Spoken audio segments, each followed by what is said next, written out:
आज आम्ही नागपूरच्या नागलोकला भेटायला जाणार आहे, मी आणि माझी फॅमिली.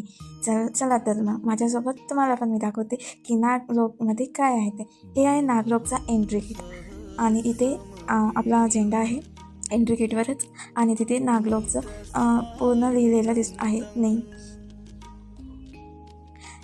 त्याच्यानंतर जेव्हा आपण एंट्री करते तर आजूबाजूला हिरवीगार आहे, जिकडे तिकडे फुलं फळं झाडे आणि झाडे इतकी सुंदर आहे. त्या झाडाला इतकी सुंदर सुंदर फुले आली होती की खूपच छान. समोर जेव्हा आपण एंट्री करते त्या गेटच्या समोर खूप मोठी भगवान तथागत गौतम बुद्धाची मूर्ती आहे आणि आजूबाजूला असे झेंडे लावले आहे आणि साईडला असे ग्रीनरी आहे.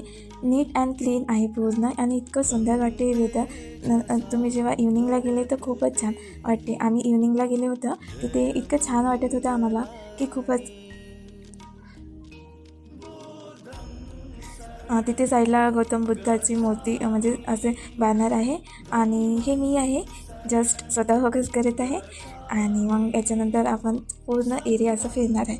चला तर मग हे गौतम बुद्ध विहार आहे. इथे बुद्ध विहार आहे. हा बुद्ध विहारकडे जाण्याचा रस्ता आहे.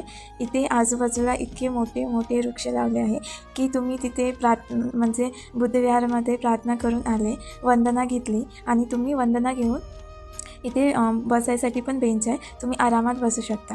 आणि हे जे विहारचं पूर्ण असे स्ट्रक्चर हे एंट्री गेट आहे बुद्ध विहाराचा मीन्स विहार. आणि जे गौतम बुद्धाच्या हे म्हणजे तुम्ही जेव्हा एंटर कराल ना तुम्हाला इतकं शांत वाटेल आणि विदाऊट मीन्स तिथे काही असं ए सी किंवा वगैरे काही नाही तरी पण त्याचं डिझायनिंग असं आहे की तुम्ही तिथे बसणार ना इतकं शांत आणि तुम्हाला थंड वाटेल की तुम्ही इमॅजिन नाही करू शकणार, इतकं छान फील होणार तुम्हाला.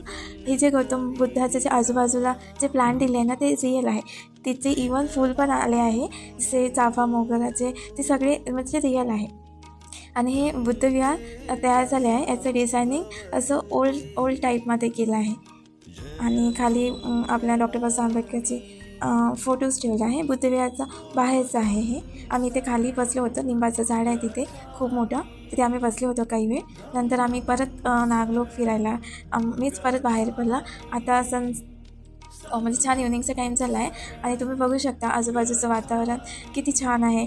आकाशवर बघा किती सुंदर दिसते, खूप छान. मी माझ्या फॅमिलीसोबत गेली होती आणि मला खूप मजा पण आली होती. आम्ही तिथे गेलो ना विहाराच्या अंदर आम्ही वंदना घेतली होती आणि त्याच्यानंतर आम्ही पुन्हा त्या मोठ्या स्टॅच्यूकडे गेलो वंदन करायसाठी.